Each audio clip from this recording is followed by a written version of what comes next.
Hey everyone, this is John Cappello, and I have an interview that I'd like to share with you. It's with Charles Laquidara, the morning jock over at WBCN in Boston. Charles worked at BCN for decades. He's the guy that got us off to work and straight through to our morning break. I did this interview as part of um, an article that I was writing for mm1.org. That's the Music Museum of New England, mm1.org. MM1 is a project of Harry Sandler from the band Orpheus and Don Law, the promoter here in Boston. Very well known. If you've ever gotten a concert ticket, you've seen his name on it here. So give this a listen. I hope you like it. And for further information about BCN, all of their jocks, I believe there's 21 or 22 articles over there at mm1.org.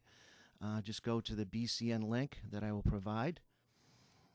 And there's a lot of other very interesting articles about everything that has made New England a great place for music, a great place for rock and roll, all the music venues that you would ever want to read about, hear about, know about all of the people behind the scenes, all of the artists.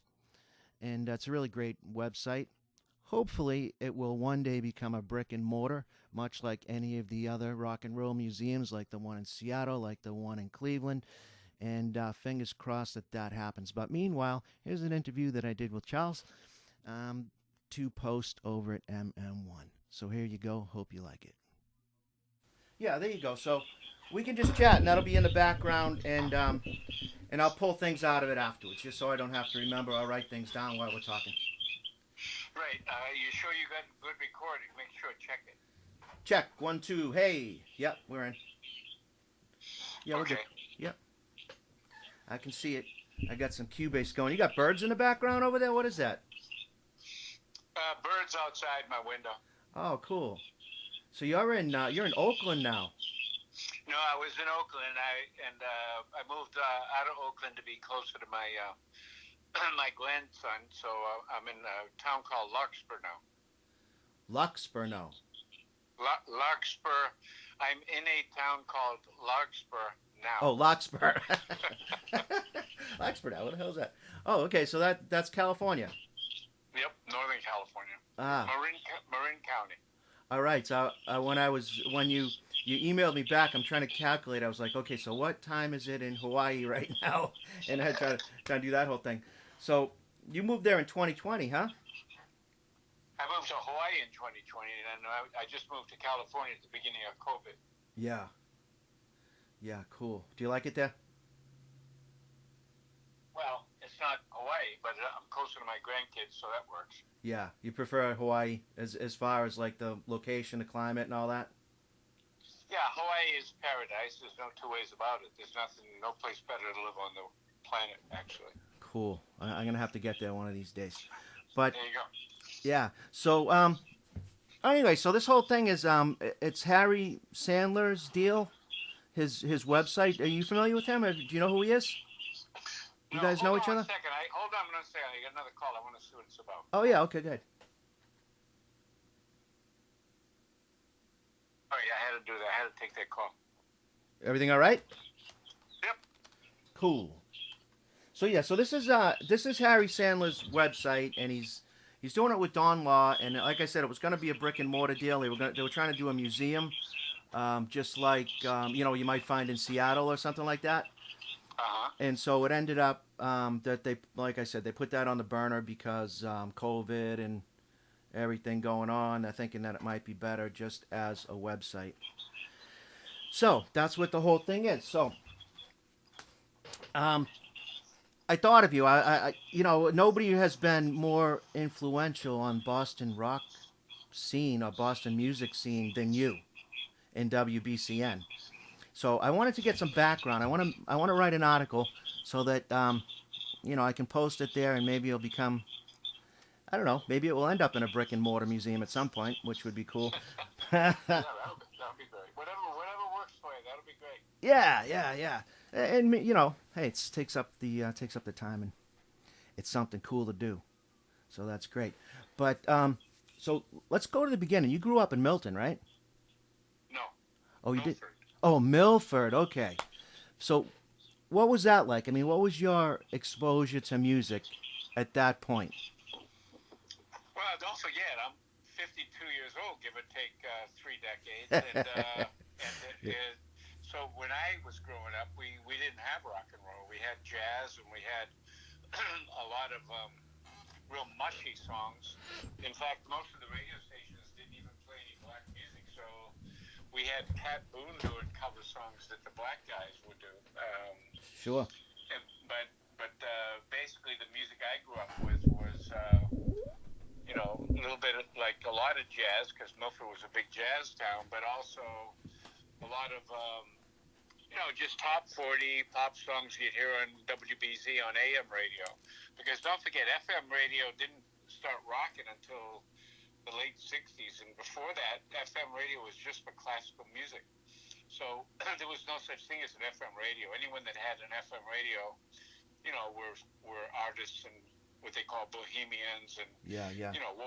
wealthy people that just wanted to hear classical music. Sure. It was all WRKO back then.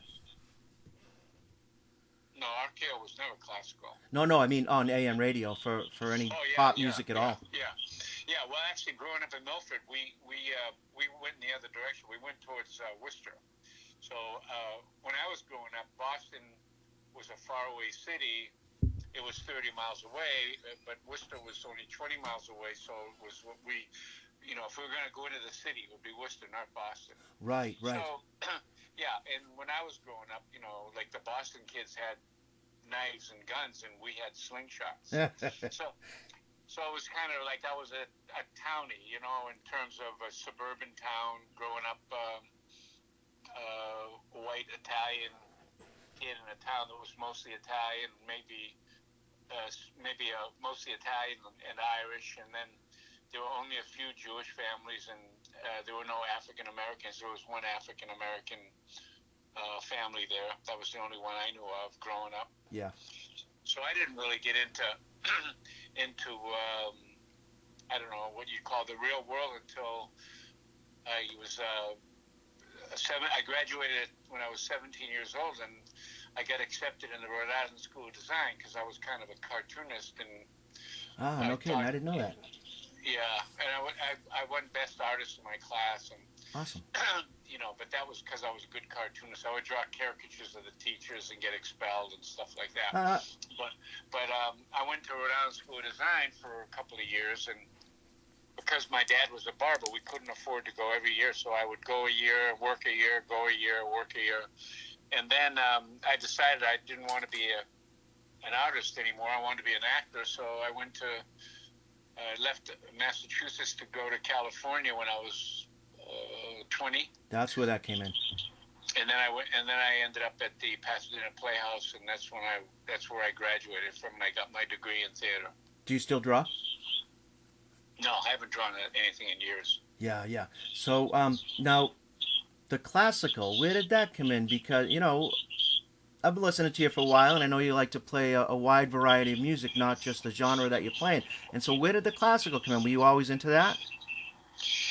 Well, like I said, when I left Milford to go to Rhode Island School of Design, in order to get laid, you had to, this was before rock and roll. This was in the 50s. Yeah.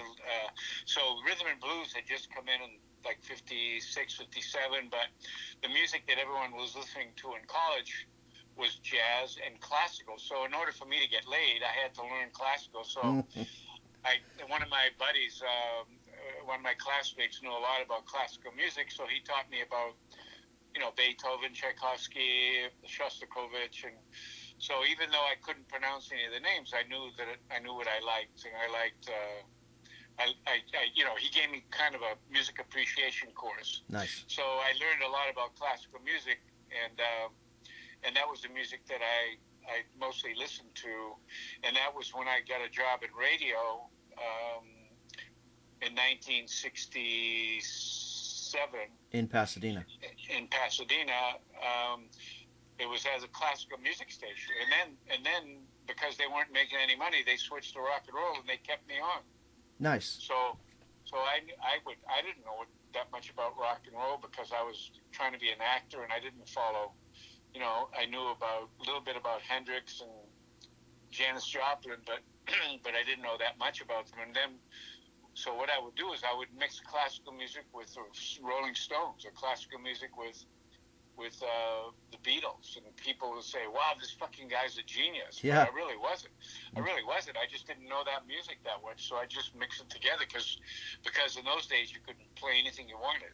Right, right. That would even work today. I don't know why more people don't do that. You hear it on the college stations where they'll have a different period. Like they have the morning will be one, and then the afternoon they'll switch genres. Yeah. But I don't know why. College radio is the only good radio that's left anymore now. Yeah. And even radio, I mean, in itself is getting an ass kicking because of the internet and streaming and all of that. Yep. But so now, I read that you wanted to be a musician at some point too. Is that right? Never. You never did. No, but I was always wishing, because at the Pasadena Playhouse when I was there, Yeah. there were all these incredible actors and actresses. I mean, students, but these people went on to become famous people and, famous actors and actresses, but they, Broadway stars, and you'd be walking in the halls. Here I am, a Milford kid, Yeah. walking in the hallways of the Pasadena Playhouse, and you could hear, like a tenor singer, Right. or walking down the hall towards you, or a woman who just had a soprano voice and she was singing something from West Side Story, and I thought, fuck, I would kill if I could sing, but I never could sing. Well, everybody can sing, but you gotta. It's a life's dedication. I think is what it is. No, you gotta have the vocal cords for it. The pipes. Yeah. The pipes. So, now, so you ended up at BCN, and that's where it all started. Well, actually, it started at Pasadena at KPVC. That's where I was working in classical, and they changed to rock, and so Yeah. I was. I remember one time, I played Peggy Lee's version of Fever, and the music director came in. He yelled at me. He said, Little Willie John, the black guy, did the original. You should be playing that instead of Peggy Lee. And then about 3 months later, the afternoon DJ on KPVC interviewed the guy who wrote Fever, and he said his favorite version was Peggy Lee's. So I kind of get vindicated from the, but yeah, and I was working there and KPVC, and then my mom got sick, and so I went back home to Milford, and while I was in Milford, I would listen to the radio, and I heard BCN, and I called him up and said, "You guys are great," and we talked a little bit. He asked me what my name was, and then he said he heard of me because I was that crazy guy that mixed classical music and rock and roll. Nice. So they invited me in the station, and they offered me a job. Peter Wolf was leaving, and they had an opening. So there it is. So now, what were you always the morning guy? I forget. I just remember you as being a 6 to 10 guy. Yeah, no. Saturday. I started off at BCN. I did auditions, or whatever you want to call it. I did some tryout shows. Well, like midnight shift or something? Mid-afternoons, and then they gave me a night shift where I did the 10 at night to 2 in the morning. I did that for 3 years, and then in 72, we had a disc jockey meeting, and all the announcers were there with the program director and a woman named Dinah Vapor, who was doing mornings on BCN. She said, how come women always get the shit shifts? And I said, Dinah, there's no such thing as a shit shift on WBCN. And she said, well, you do mornings, motherfucker. Oh. And I said, I will. And so I ended up doing mornings. And after that meeting, I said to my boss, my program director, what the fuck did I just do? He said, you got mornings, dude. Oh, nice. Whose idea was the big mattress? Mine. We just thought about, we were trying to figure out what to do. But the mornings weren't getting any ratings in FM because everyone usually listened to FM in the evenings, and when they were stirring their rice at night in the communes and shit on the hippie days, and the mornings would like virtually nobody. But when we went on, we just decided to I just decided to do something to make fun of AM radio. So we decided that people were waking up in all different parts of New England. So somebody in somebody in Providence would wake up and they'd say good morning to somebody in Lexington, and somebody in Lexington would say good morning to somebody in New Hampshire, and it was like this big wake up mattress. So we call it the Big Mattress. That's how the name came. Yeah, cool. What did a DJ make in those days when you first started? I know I listened to that whole other thing about just going in and saying I want this and I want that because you didn't really care at that point. But what? Yeah, but that was much later. Yeah. Yeah, the money we were making, I was making shit. Like when I first started, I think I was only making maybe $6 an hour. Not even that. I don't even remember. That was a long time ago. Yeah. Yeah, but just regular money for the '70s, or. No, it wasn't even regular money. It was a lot lower. Because what it must have been. They must have. Well, okay. Well, you got some notoriety, and it's cool just to be on the radio, so you get what you get. I don't think it was that. They just thought, well, we can't afford it because we're not making that much money they weren't making that much money on commercials. But then eventually, after we got a lot of listeners, everything changed. Yeah. Oh, back in the day, in the '80s, when it finally did pick up, that was crazy. What's the coolest thing that ever happened to you, being part of BCN? I know you probably got a million stories that will just fucking blow my mind, but if something jumps out in your mind that was like the coolest thing that could have, the best time that you ever had. Yeah, that would be hard. There were so many different stories and so many. Carter Allen's book has a lot of those stories in it. Oh yeah, I know. I saw that came out a couple of years back. Yeah, I mean, I think I'm just trying to think. I mean, Hunter Thompson came in one morning. Yeah. He was complaining about getting up early and let's get this shit over with. And we gave him a pile of cocaine, and then he did a whole bunch of ads for us saying, "This is Hunter Thompson, BCN's my favorite station, but I can't tell you why." And all that. We had a lot of different guests came on, and Frank Zappa, I asked him why he was wearing red tights, and he said to hold up my balls. And Jethro Tull had tights on. Ian Anderson from Jethro Tull came in one night. We went down to Buzzy's, and he kept his tights on from his show, and people would drive by at 2 o'clock in the morning at Buzzy's roast beef whistling, wolf whistling. Hey, sexy. Yeah, but lots of stories, lots of times, good times. Yeah, cool. So let me see now.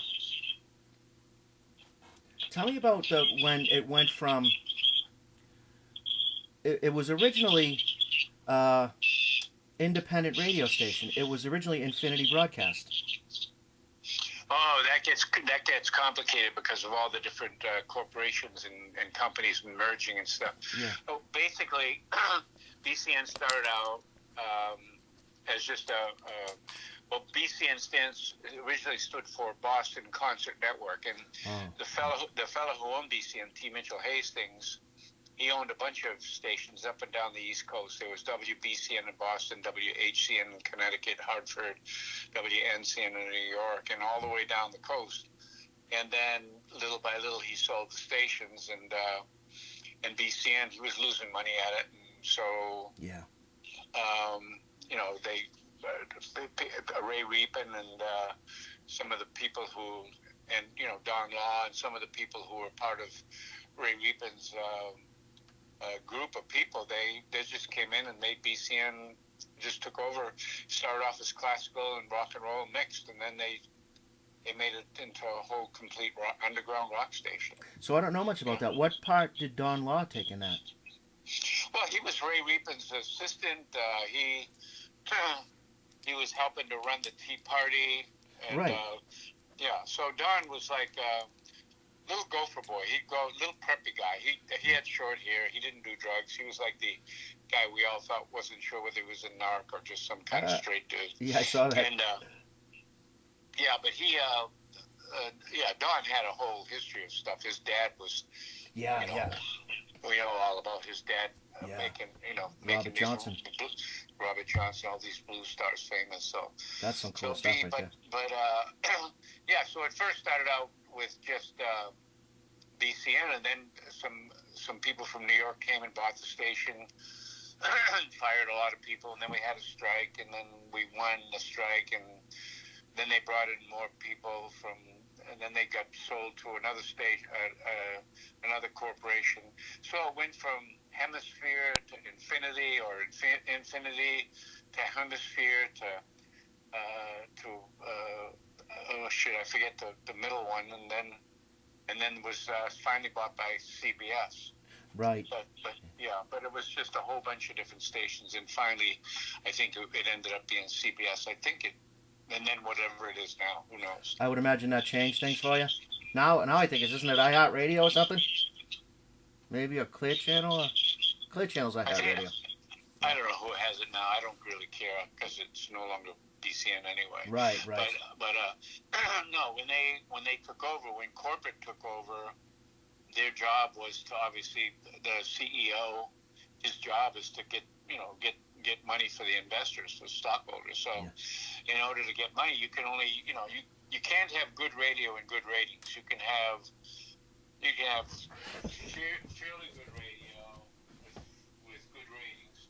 You can have real suck radio with great ratings. And so BCN for a while we ended up having to play a lot of hit songs and stuff to get the ratings up. So in the 80s, I think, was when BCN's golden. I think the golden days were in the 70s, but a lot of people would disagree with that and say the 80s, because most of our listeners come from the 80s. The people that are around now came from the 80s and 90s. Yeah, we were very lucky because we had not only BCN, you could go there for the cool stuff, but even the cool current stuff, but you could also go to ZLX and go back, and ZLX played a lot cooler music back then. I think back in the 80s, you could touch on all of the genres. I think people were. Let me ask you. It seems like there was more of a blur of the generations back then. Whereas I would go to a concert and I would see older folks, young folks, just everybody partying together, listening to the same music, and there was sort of like no lines.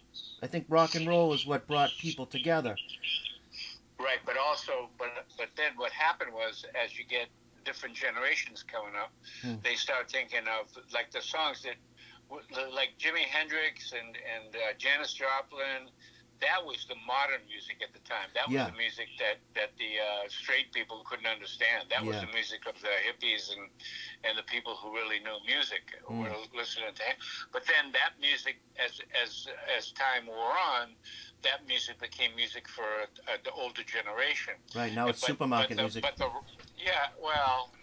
quite there yet. But the rock and roll. You would see at these concerts, you would see the mixture of older people who were at Woodstock and the younger people who their parents and their older brothers and sisters were turning them on to all this great music like the Doors and Hendrix and stuff. But then eventually other music came in, when Nirvana came in and Ozzy. The punk rock and all the different genres came in, and then the people started, the listeners, the audience started changing demos, and you started got some people that stayed with the classic rock. It became classic rock, but at the time it wasn't classic rock; it was the new rock, and now it's classic rock because it's older, and so.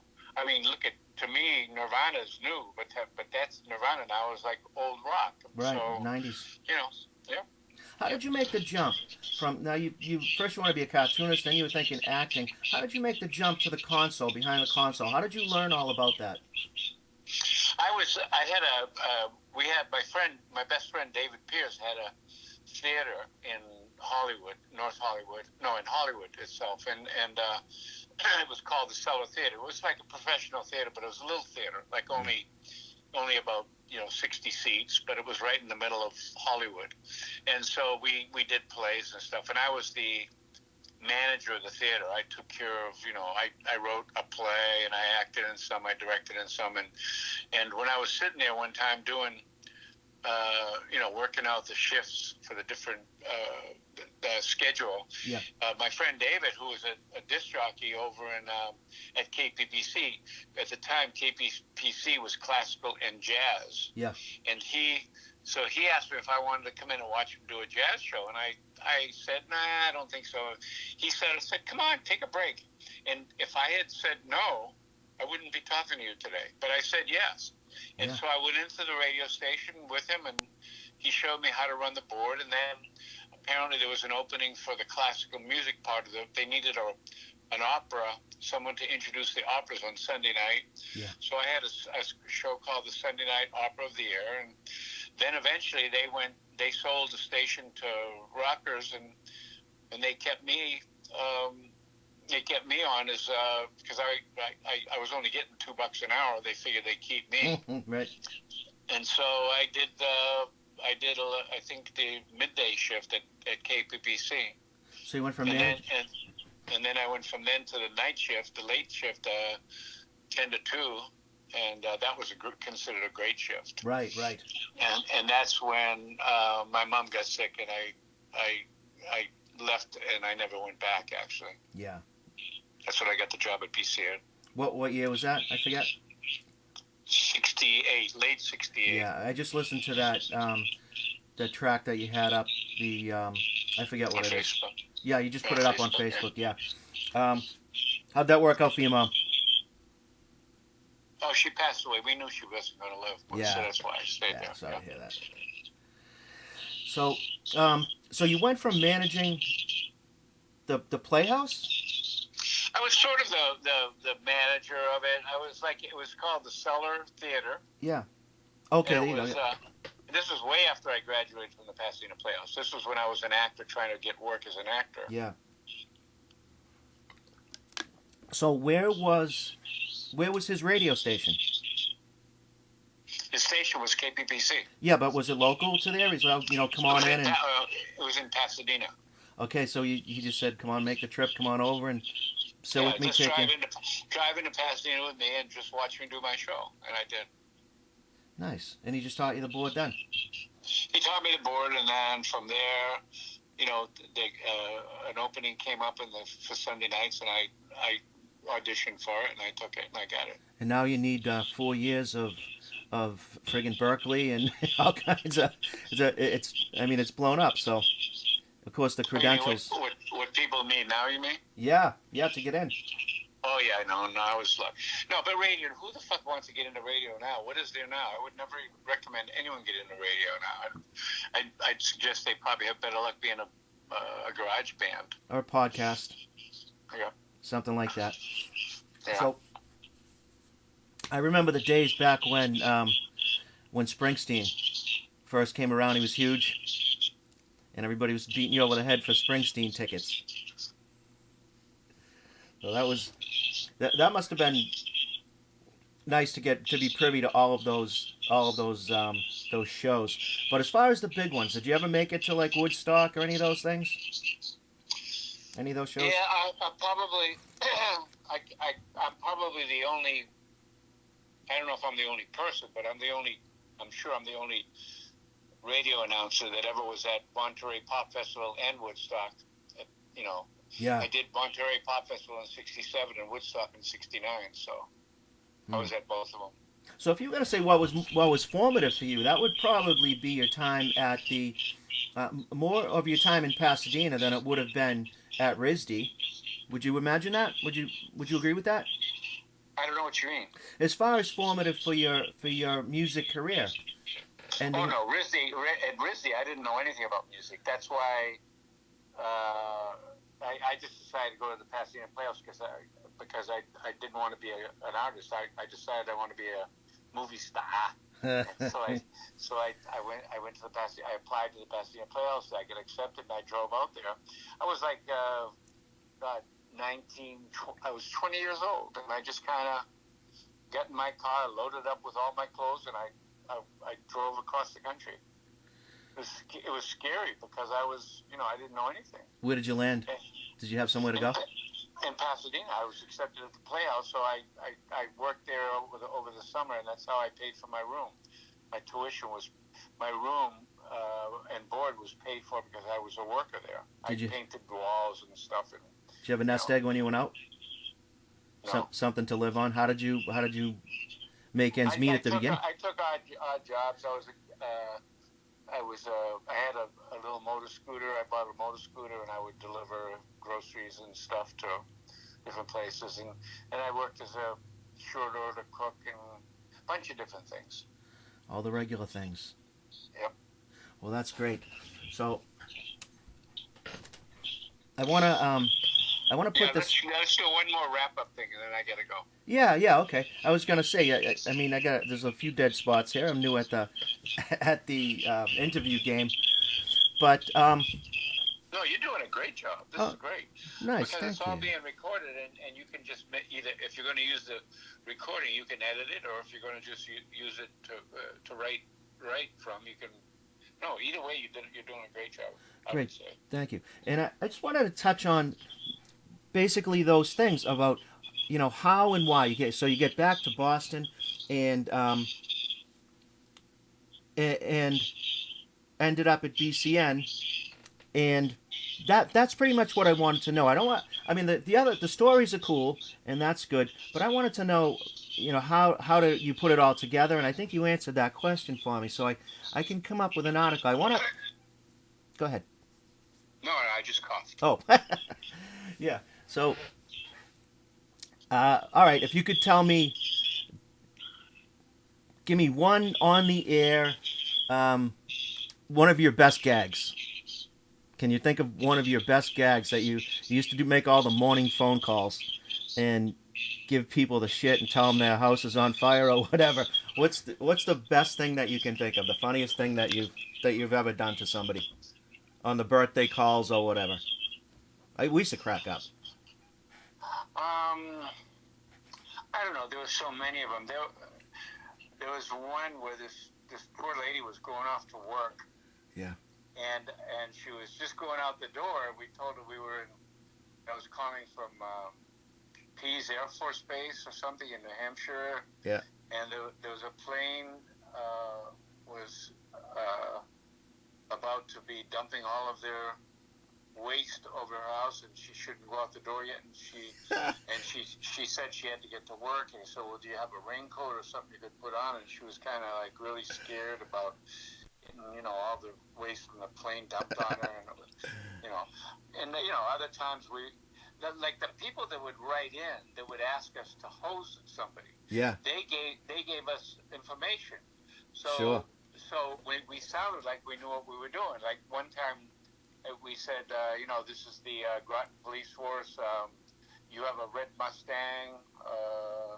Yes, well, we have it. We have it at the radios at the police station right now. We found 15 kilos of cocaine in it, and we're going to have somebody there to pick you up. And they would panic and they would freak out. Yeah, absolutely. Like I said, we used to crack up listening to that shit. Fucking riot. Yeah. I think that's what's missing in comedy today. That and cocaine. Yeah. Okay, well, listen, it was really wonderful. If you're going to use my name, make sure you spell it right. That's all I ask. All right, man. Thanks a lot for, I'm honored that you asked me to do this, and I hope it works out for you. Yeah, I really appreciate the call, man. Thank you for getting back to me. Okay, you have a great weekend. Happy Memorial, well, not Happy Memorial Day. You know what I mean. Yeah, you got it. Enjoy. Okay. Enjoy the weekend. Bye-bye now. Thanks. Thank you. Thank you, everyone, for listening. Obviously, we're not selling cocaine. Don't recommend it. I called Chris Farley and John Belushi for some, but they weren't home. Anyway, so hopefully I can get some more interviews, some entertaining content, and thank you again.